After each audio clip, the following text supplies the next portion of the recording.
So easy as, well I say easy as, impressive lift.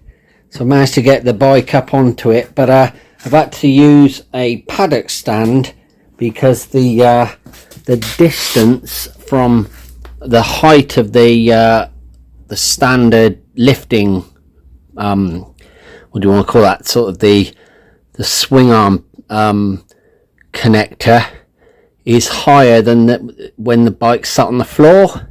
So I've had to lift the back wheel and then set it up, but no big deal, all good. So I will try now to take my suspension out. So I wasn't too sure where the pressures were coming from.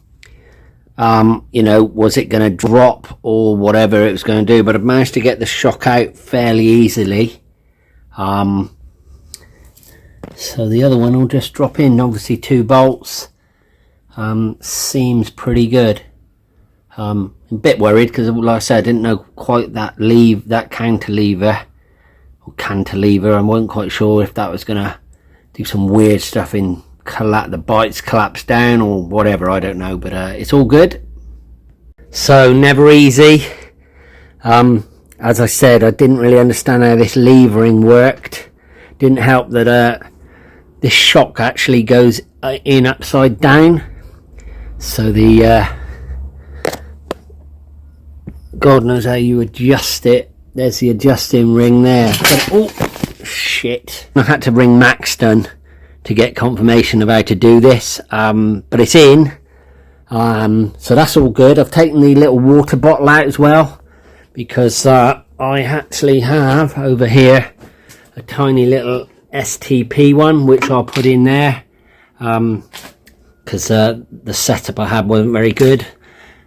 We've got the reservoir extension there, I think that's what you call it. I don't know what these terms are, but in essence that's going to go down into the bottom there. You can't really see it,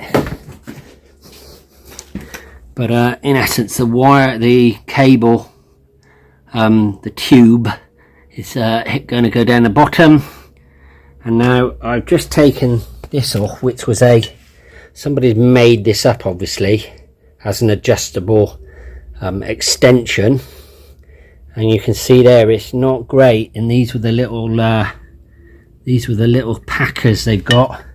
Pretty rough, I'd say, guys. So luckily I've got this beautiful Lance Gamma one to replace it, so that already is going to make, I'm sure, a smoother setup.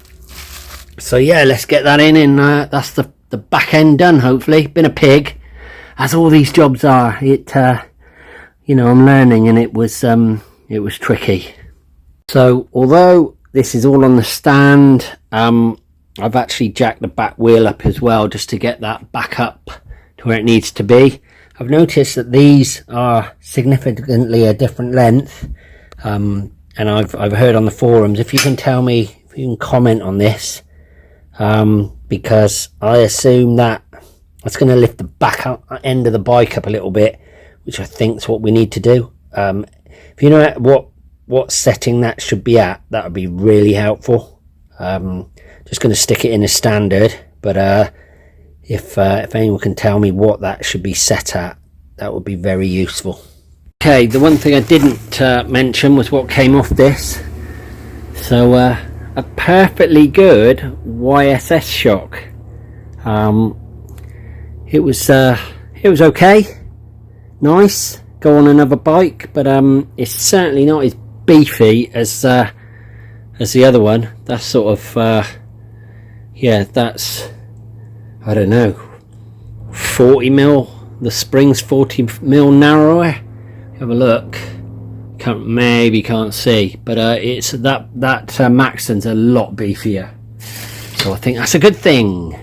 Okay, so I'm going to put this Permalock thread locker on, because when I got this bike, I don't remember which linkage, but one of these was loose. I think it was the bottom one on the shock, which obviously is really uncool, so I don't want that happening. I'm surprised they're not locking nuts, but I put this thread lock on, and that'll make me feel a bit better, I think. So I've got this on, and I've got the little bottle on. Was a bit of a pain. Got the fairing back on. The I think the sag's not quite up to what it should be. It's quite hard, but let's go out for a ride and I'll check it after a little bit of a run in. Take it easy. So off we go.